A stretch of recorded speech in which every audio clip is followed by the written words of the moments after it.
सितंबर 1। हमारे प्रतिदिन की रोटी मिनिस्ट्रीज की ओर से आप सभी को नमस्कार। आज के हमारे संदेश का शीर्षक है परमेश्वर की महान कथा, विन कोलियर की ओर से, और पवित्र शास्त्र का भाग है यूहन्ना 16 अध्याय 25 से लेके 33 तक। मैंने ये बातें तुमसे दृष्टांतों में कही हैं, परंतु वो समय आता है कि मैं तुमसे फिर दृष्टांतों में नहीं कहूँगा, परंतु खोलकर तुम्हें पिता के विषय में बताऊंगा। उस दिन तुम मेरे नाम से मांगोगे, और मैं तुमसे ये नहीं कहता कि मैं तुम्हारे लिए पिता से विनती करूंगा, क्योंकि पिता तो आप ही तुमसे प्रेम रखता है, इसलिए कि तुमने मुझसे प्रेम रखा है और ये भी विश्वास किया है कि मैं पिता की ओर से आया। मैं पिता की ओर से जगत में आया हूँ, मैं फिर जगत को छोड़कर पिता के पास जाता हूँ।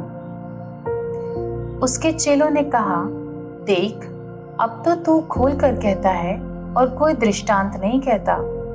अब हम जान गए हैं कि तू सब कुछ जानता है और इसकी आवश्यकता नहीं कि कोई तुझसे कुछ पूछे।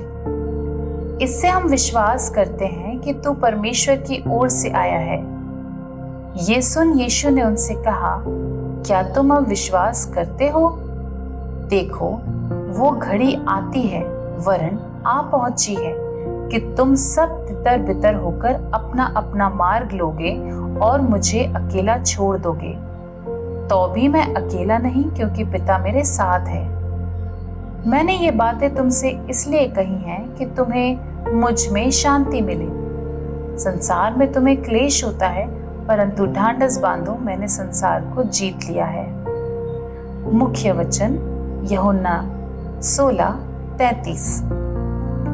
मैंने ये बातें तुमसे इसलिए कही हैं कि तुम्हें मुझ में शांति मिले। संसार में तुम्हें क्लेश होता है, परंतु ढांढस बांधो, मैंने संसार को जीत लिया है।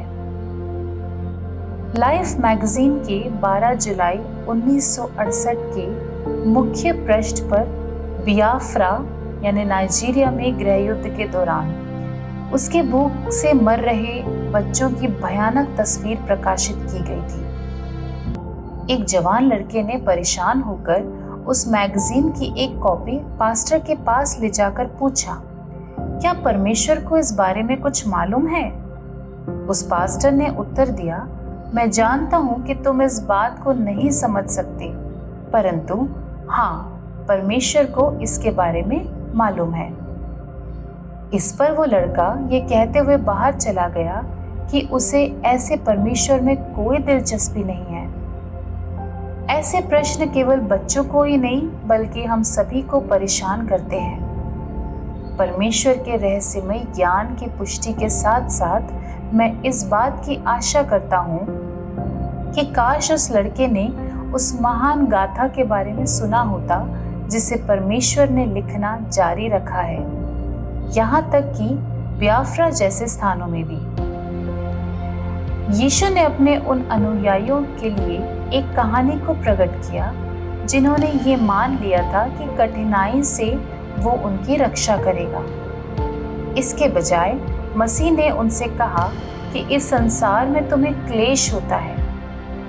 हालांकि यीशु ने जिस बात की पेशकश की, वो उसकी ये प्रतिज्ञा थी कि ये बुराइयां अंत नहीं हैं। वास्तव में उसने पहले ही से संसार को जीत लिया है, और परमेश्वर के अंतिम अध्याय में हर एक अन्याय को मिटा दिया जाएगा। हर एक दुख ठीक हो जाएगा। उत्पत्ति से लेकर प्रकाशित वाक्य तक की पुस्तकें हर अकल्पनीय बुराई को नष्ट करने, हर गलत बात को सही करने की परमेश्वर की कहानी को याद दिलाती है। ये कहानी उस प्रेम करने वाले व्यक्ति को प्रस्तुत करती है जिसकी हम में अविवादित रुचि है। यीशु ने अपने चेलों से कहा कि मैंने ये बातें तुमसे इसलिए कही हैं कि तुम्हें मुझ में शांति मिले। आज हम उसकी शांति और उपस्थिति में विश्राम करें। त्रिएक को समझने में कौन से प्रतीक आपकी सहायता करते हैं? परमेश्वर एक ही है, इस बात को मानना क्यों आवश्यक है? हे पिता, मैं पिता, पुत्र और आत्मा को एक ही परमेश्वर मानकर सब लोगों से प्रेम और उद्धार देने के लिए एक साथ कार्य करने के निमित्त आपकी आराधना करता हूँ। आमीन।